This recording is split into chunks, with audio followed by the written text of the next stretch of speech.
wani masaukin soyayya. Tilo wanda yake taka rawar gani a fadin Najeriya duba da yake fitar da waƙoƙin shi iri daban-daban. Na tabbatar da cewa masu fitaccen mawaƙi suna tare da mu a daidai wannan lokaci kuma a cikin wannan channel din mai albarka ga kasance ba goma abucin bibiyar wannan channel tabbata so da ka danna mu kalmar nan ta alamar subscribe da kuma alamar ƙararrawa domin ta ne za ka tabbatar min da cewa kana bibiyar wannan channel din kuma kana saurara dukkan wasu fitattun aika wannan muke kokari a kowane lokaci wajen ganin mun kawo muku kuma kun ji daɗin su to muna fata idan ka kasance ɗaya daga cikin fannin fitaccen mawaƙin na so da kai mai share din bidiyon musamman zuwa group ɗinka na Wazo Tanato domin haka ne zai tabbatar min da cewa kana bibiyar dukkan fitaccen aika iri na wannan fitaccen mawaƙi wanda yake taka rawar gani a fadin Najeriya. To ina roƙon musu ya fitaccen mawaƙi wanda suke bibiyar wannan channel din mai albarka su ci gaba da mun share da commenting da liking a cikin channel din domin haka ya kara tabbatar mana da cewa kuna bibiyar channel din kuma kuna sauraron dukkan wasu fasiyan aika iri daban-daban wannan muke kokari wajen ganin mun kawo muku kuma kun ji daɗin su kun yaba da su to muna kare muku godiya don share da commenting da liking nan.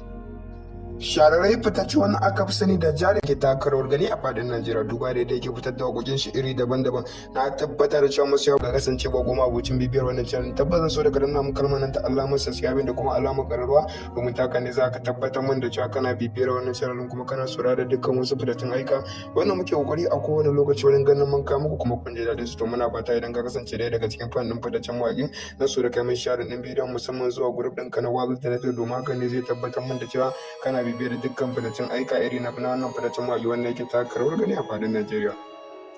To ina roƙon masu ya fitaccen mawaƙi wanda suke bibiyar wannan channel din mai albarka su ci gaba da mun share da commenting da liking a cikin channel din domin haka ya ƙara tabbatar mana da cewa kuna bibiyar channel din kuma kuna sauraron dukkan wasu fasiyan aika iri daban-daban wannan muke kokari wajen ganin mun kawo muku kuma kun ji daɗin su kun yawa da su to muna ƙara muku godiya shararrai fitar da waƙoƙin shi iri daban-daban. Na tabbatar da cewa masu ya fitaccen mawaƙi suna tare da mu a daidai wannan lokaci kuma a cikin wannan channel ce ba goma abocin bibiyar wannan channel tabbata so da ka danna mu kalmar nan ta alamar subscribe da kuma alamar ƙararrawa domin ta ne za ka tabbatar min da cewa kana bibiyar wannan channel kuma kana saurara da dukkan wasu fitattun aika wannan muke kokari a kowane lokaci wajen ganin mun kawo muku kuma kun ji daɗin su to muna fata idan ka kasance ɗaya daga cikin fannin fitaccen mawaƙin na so da kai mai share ɗin bidiyon musamman zuwa group ɗinka na Wazo Tanato domin haka ne zai tabbatar min da cewa kana bibiyar dukkan fitaccen aika iri na wannan fitaccen mawaƙi wanda yake taka rawar gani a fadin Najeriya.